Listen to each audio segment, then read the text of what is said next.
Office থেকে বাড়ি যাইনি, সোজা চলে এসেছি ভিভোর সার্ভিস সেন্টারে। কারণ আমি যে ফোনটা নিয়েছি, মানে যে ফোনটাতে বেসিক্যালি আমি ভিডিও বানাই, সেই ফোনটার যে স্ক্রিন গার্ডটা, কভারটা, সেটা প্রায় খারাপ হয়ে গেছে বললেই চলে। এবার কভার আর স্ক্রিন গার্ড এই দুটো যদি ভালো না থাকে তাহলে তো ফোন ইউজ করে সেই রকম মজাটা লাগে না। আর আমরা স্ক্রিনে যেটা দেখতে পাই সেটাও খুব একটা ভিজুয়াল এফেক্টটা খুব একটা ভালো থাকে না, দেখতে ভালো লাগে না, হেজি থাকে। তো যার জন্য আমাদের যে লোকাল সার্ভিস সেন্টারগুলো আছে সেগুলোতে গেছিলাম চেঞ্জ করার জন্য। তবে যে গার্ডটা বা কভারটা দিচ্ছে সেটা না খুব একটা ভালো না, মানে হয়তো খুব মোটা হয়ে যাচ্ছে বা পাতলা, মানে খুব একটা স্যাটিসফাইড হচ্ছে না। যার জন্য সার্ভিস সেন্টারে এসেছিলাম। ভিভো সার্ভিস সেন্টার থেকে তো কভার প্লাস যে স্ক্রিন গার্ডটা সেটা ফ্রিতেই দেয়। তো এসছিলাম চেঞ্জ করার জন্য।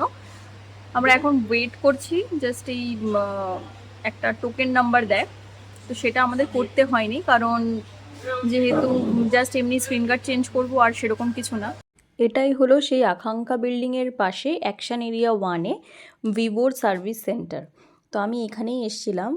এখানে মোটামুটি এসে এই কভার প্লাস স্ক্রিন গার্ড এগুলো কিন্তু ভিভোর এক্স সিরিজের যত ফোন আছে সেগুলোতে কিন্তু পুরো ফ্রি, একদম ফ্রি অফ কস্টে দেয় ওরা। লাইফ টাইম যতদিন তোমার কাছে ফোনটা থাকবে তোমার কভার আর স্ক্রিন গার্ডটা পুরো চেঞ্জ করে দেবে।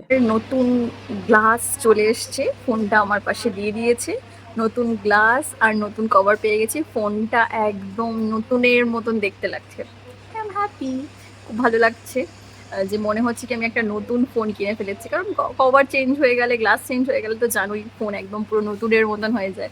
তো আমার ফোনটাও একদম পুরো নতুনের মতন হয়ে গেছে, তো আমার ভীষণ ভালো লাগছে, মনে হচ্ছে আবার নতুন ফোন পেয়ে গেছি।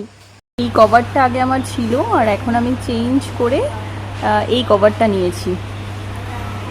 আর এই যে এটা আমার ফোন, দেখো একদম পুরো নতুনের মতো লাগছে দেখতে। আর এই যে কভারটা, অ্যাকচুয়ালি আমার ফোনের কালারটা হচ্ছে ইয়েলো, তো যার জন্য আমি আর ইয়েলো কালার নিইনি, আমি স্কাইটা নিয়েছি। জানিও ফোনের মেকওভারটা কেমন লাগছে।